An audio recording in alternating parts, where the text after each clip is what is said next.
74 itu ada Kombes NU ketika Pak Harto membonsai NU menjadi satu dengan P3.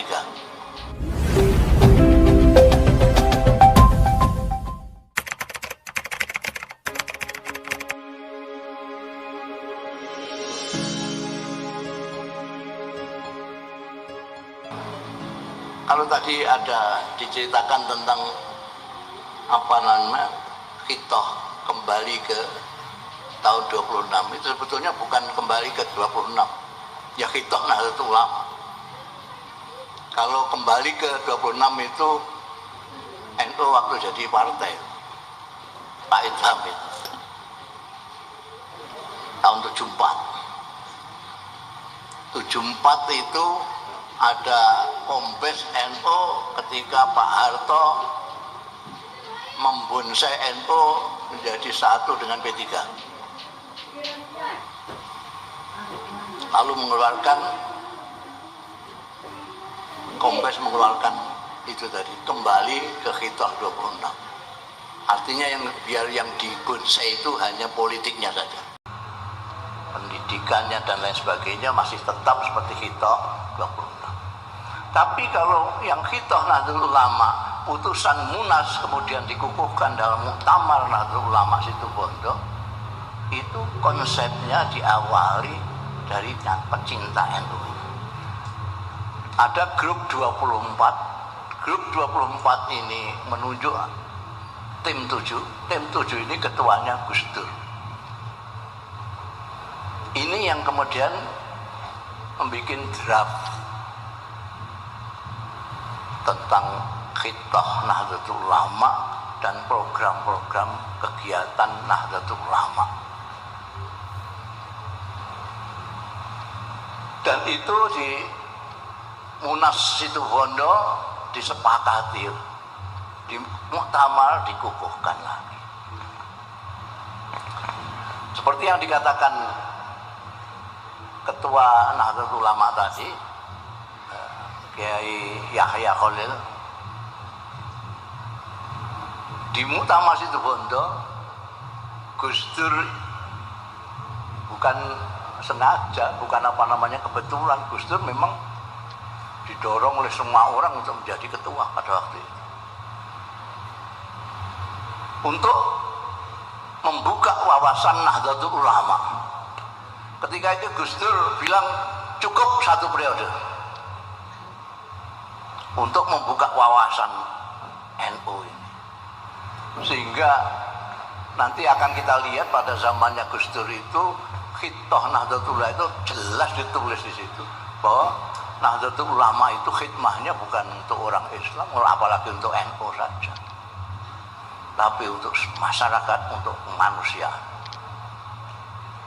Sayangnya orang-orang NU termasuk pengurusnya itu jarang baca khitoh itu, padahal cuma 9 butir.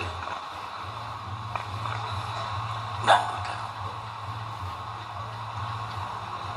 Gus Dur menyatakan cuma 1 periode selesai nanti sudah.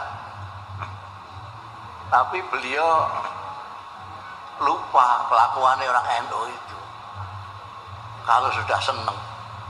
Jadi muktamar berikutnya di Yogyakarta, meskipun banyak hantaman dibully, bahasa sekarangnya bully sana sini, Gus Dur terpilih secara aklamasi. Di Kerapia itu aklamasi, tidak ada pilihan.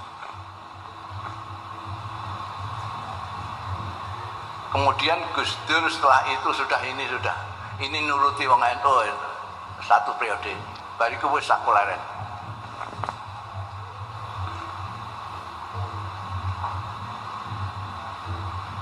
Maunya sudah selesai Gus Dur itu. Tapi paman saya, Allah yarham, Kiai Misbah Mustafa, yang karangannya banyak termasuk tafsir dan segala macam, itu dulu pengkritik Gus Dur yang paling hebat. Soal bank, soal apa itu nulis tidak karu-karuan.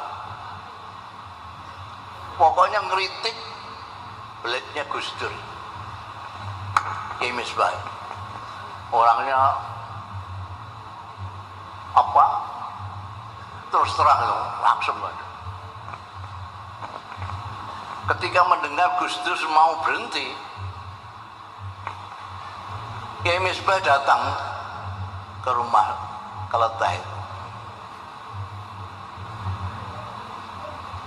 Aku mau Gus Dur mundur. Saya dengar Gus Dur katanya mau mundur. Nggih. Nggih. Oh, jangan boleh. Jangan boleh mundur. Terus saja. Saya bilang, jenengan itu ngeritik napa sing dilakoni Gus Dur jenengan kritik kok saniki ajeng mundur mboten anu. Oh, goblok kowe iku. Perbedaan pendapat itu fitri. Kowe iku bodoh. Lho kok nek Abdurrahman gak terima ben jawab ini. Itu aturannya wong beda pendapat diskusi. Kok terus mangkel-mangkelan ora nyalon kaya ngono iku apa? Iki kata paman saya. Saiki iki genting. Itu enggak tahu gentingnya apa, saya enggak tahu. Iki sing dibutuhno saiki iki wong sing kaya Abdurrahman. Sing ngalim tur pinter. Ngalim pinter tur berani. Ngalim tur berani. Alim wasaja.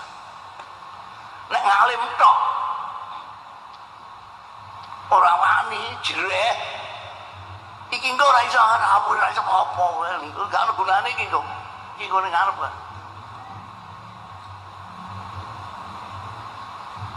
Berani wani tok. Tapi enggak di ilmu, iku nabrak-nabrak koyo celeng. Kalau kandai, lanjut dengan dia, ya aku dan Jakarta nemoni, kami ke Jakarta. Ternyata menghadapi Cipasung itu memang kondisinya luar biasa. Pak Harto itu udah kepingin menguasai NU dengan cara membonsai di P3 tidak kasil. Oh, yang dirah Gus Dur. Kok Gus Dur nggak berani, ya sudah, habis selesai NU di Cipasung. Gus Dur ketua NU nggak boleh naik panggung kok. Gila itu Soeharto. Ketua NU sing duwe gawe kok nggak boleh. Menang-menangan seperti ini. Tapi Gus Dur di belakangnya kiai-kiai se-Indonesia sampai sing istighosah itu udah karu-karuan. Akhirnya coba kan enggak Gus Dur sembuh. Loh itu menggunakan bermacam-macam cara untuk jatuhkan Gus Dur.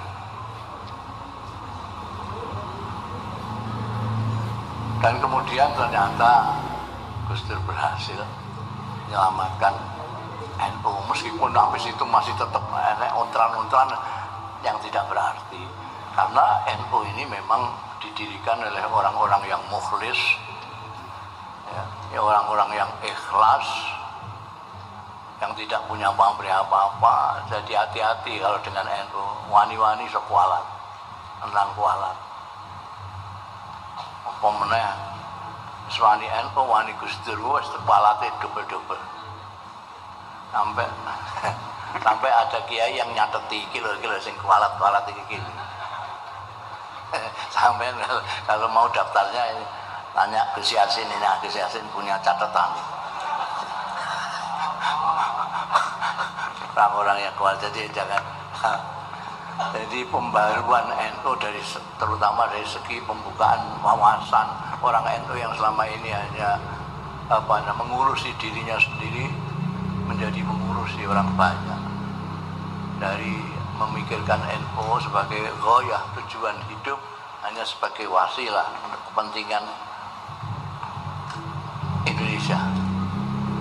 Dulu ada kawan eratnya Gus Dur namanya Allahyarham Dr. Fahmi Saifuddin, putranya Pak Saifuddin Zuhri, kakaknya Menteri Agama mantan ini Lukman Saifuddin.